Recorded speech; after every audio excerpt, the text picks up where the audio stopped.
दिखाएं जरा साहिबा की स्लाइड क्या है। एजुकेशन जी, आपका क्या एक्सपीरियंस है? अच्छा, मेरा एक्सपीरियंस ये था कि मैं 10th क्लास में थी तो फिर मैं मूवीज़ में आ गई। हाँ। और पढ़ाई बीच में रह गई, रही तो मूवीज़ की वजह से। हाँ। ठीक है, लेकिन मेरा एक्सपीरियंस कुछ अलग था। ओके। कि शादी के बाद, मैं पहले भी शो में जिक्र कर चुकी हूँ कि मैंने अपनी पढ़ाई जो है वो शादी के बाद कंप्लीट कितने सालों बाद? 2 बच्चे होने के बाद। उसके बाद ना? हाँ, क्या 2 बच्चे होने के बाद। और उसमें मेरे हस्बैंड ने, रैम्बो साहब ने बहुत मेरी हेल्प की। ये ख्वाहिश किसकी थी, आपकी कि उनकी थी ख्वाहिश? मेरी थी। अच्छा। मेरी थी कि मैट्रिक पास, हाय अल्लाह, मैट्रिक पास नहीं, कम से कम जो बिल्कुल सादा सिंपल ग्रेजुएट तो होना चाहिए ना इंसान को। तो वो फिर मैंने एफए किया, बीए किया और फर्स्ट अटेम्प्ट में कर लिया माशाल्लाह। और अच्छा, मैं शायद अगर उस एज में, मैं नालायक थी ना थोड़ी सी, अगर मैं शायद उस एज में होती तो शायद ना कर पाती। हाँ। क्योंकि मुझे लगता है मेरे जो एफए करने में, बीए करने में कम पढ़ के दे दिया एग्ज़ाम और पास हो गई, वो आपके लाइफ का एक्सपीरियंस भी होता है। हाँ। हाँ। आपकी लाइफ के अब बहुत mature सारे, हुए हुए हाँ, होते हैं ना। आपने जो सब्जेक्ट्स रखे होते हैं उसमें आप अपने लाइफ के एक्सपीरियंस, आपके सवाल में आप जवाब आप खुद लिख सकते हो। हाँ। क्योंकि आपने बहुत सारी चीज़ें देख ली होती हैं, आपने ट्रैवल कर लिया होता है एक एज तक आके, बहुत ट्रैवल किया, बहुत सारी चीज़ें देख ली, हर मीडियम, हर चीज़।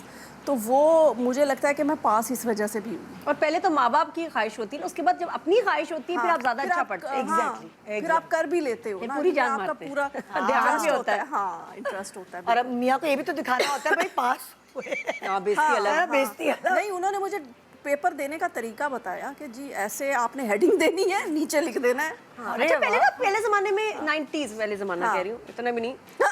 सासें बड़ी ना फख्र से बताती थी, हमने नहीं नौकरी करानी है, हमें नहीं पढ़ाना, हमने कौन सा बच्ची को बाहर ऑफिस भेजना है, नहीं नहीं कोई जरूरत नहीं है, बस कर दे शादी, चटपट कर दे। पता नहीं क्या आप ये आग बात लगी होती करिए। थी सबको कि बस शादी कर ले, जैसे उसके बाद पता नहीं क्या अवार्ड मिलने। आपको पता है ये बात करिए, बहुत सारी बच्चियां कहती थी नहीं यार हमारे रिश्ते नहीं आएंगे, रंग काला हो जाएगा ना, यूनिवर्सिटी या हाँ जी। कॉलेज जाते हैं तो हमें बसों में जाना पड़ता है, पॉइंट्स पे जाना पड़ता है तो रंग काले हो जाते हैं। तो वो इसलिए नहीं करती थी कि हमारे रिश्ते अच्छे नहीं आएंगे।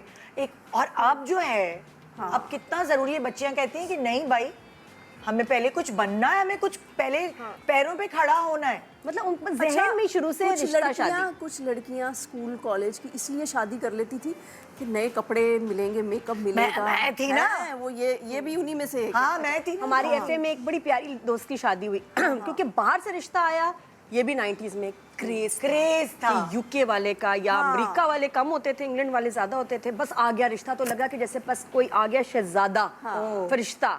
अब वो आया, एफए आंटी ने वही, कोई बात नहीं, हमने उन्होंने कौन सी जॉब करानी, लड़का बड़का खाता पीता है। शादी की 2 दिन रहा है, उसके बाद चला गया, आज तक नहीं मिला।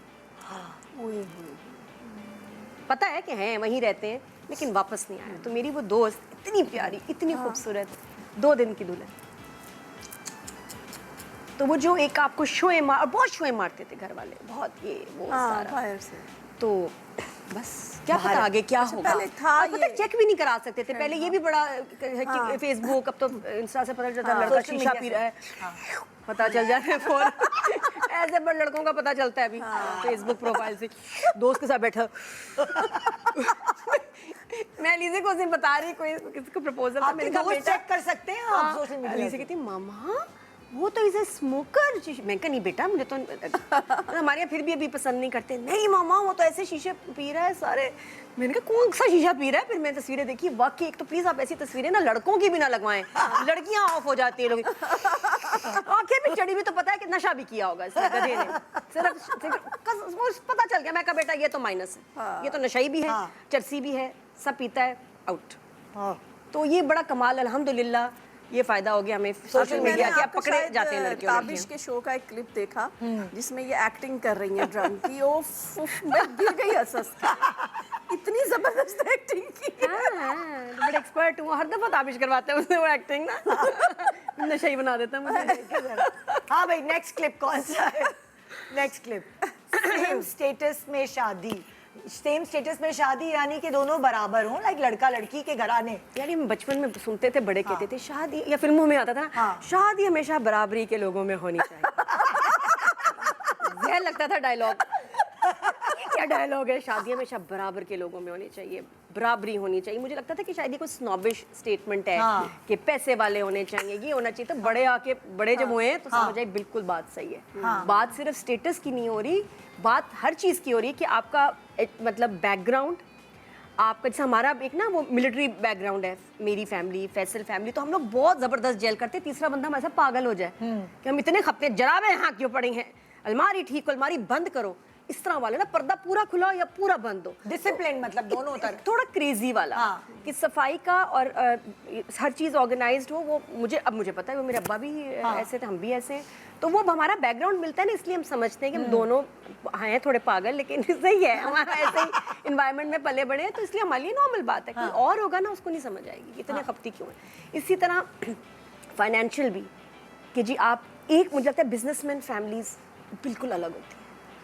तो आपका हर एक का बिजनेसमैन फैमिली के साथ गुजारा नहीं होता, उनकी बच्ची जाए या बच्चा जाए, अलग माइंडसेट की, हमेशा कारोबार की बातें, ये पैसे इधर उधर, वो एक का अलग माहौल है। और उनका देर से सो के उठना, देर से आना, वो सारी चीजें मतलब लाइक एक बाकायदा ओढ़ना पहनना भी बिल्कुल डिपेंड करता है। फोर्सेस के घरों में क्या मसला होता है बहुओं का, जो लेट उठती है, पहले दिन का जो झगड़ा लड़के का, मियाँ बीवी और सास ससुर का, क्योंकि फोर्सेस में हमारे यहाँ जल्दी उठने की आदत है। तो जो बच्चियाँ आती हैं ऐसे घरों से कि जो कि उठना ही उनको 12-1 बजे, बस ये पहले दिन कॉन्फ्लिक्ट का बाइस बन जाता है कि ये नहीं पसंद करते। तो आपकी वो फैमिलीज हो जिनका रहना सहना उठना बैठना एक जैसा हो, वो बहुत ज़रूरी है कि आप इस तरह से बराबर हो सोच में। ये बड़ा इंपॉर्टेंट है, वरना मुश्किल होता है। तो बराबरी इन सारी चीज़ों को, इन सारे फैक्टर्स को कहते हैं। फिर इसी तरह लड़का लड़की का उनका एजुकेशनल बैकग्राउंड थोड़ा सिमिलर हो, ये नहीं कि बिल्कुल कम पढ़ा हो तो एक बहुत ज़्यादा पढ़ा, वो भी फिर मुकाबले शुरू हो जाते हैं। लड़का या तो जेलस हो जाएगा लड़की से कि ये डॉक्टर है, समझती क्या वो हर बात पे वो जफा वाली बात कि ये तो डॉक्टर है, तो डॉक्टर को समझ नहीं पाएगा उसके क्या चैलेंजेस हैं। तो थोड़ा बराबरी होनी चाहिए इस तरह से, मतलब हर चीज में। हाँ बिल्कुल होनी चाहिए, देखिए सिमिलैरिटीज हो। शादी दो लड़का लड़की की नहीं होती, हमारी सोसाइटी में स्पेशली दो खानदानों की होती है। सो और वो खानदान भी फिर देखना कि ऐसा हो कि एक बहुत ही दकियानुसी खानदान हो और एक बहुत ही लिबरल हो।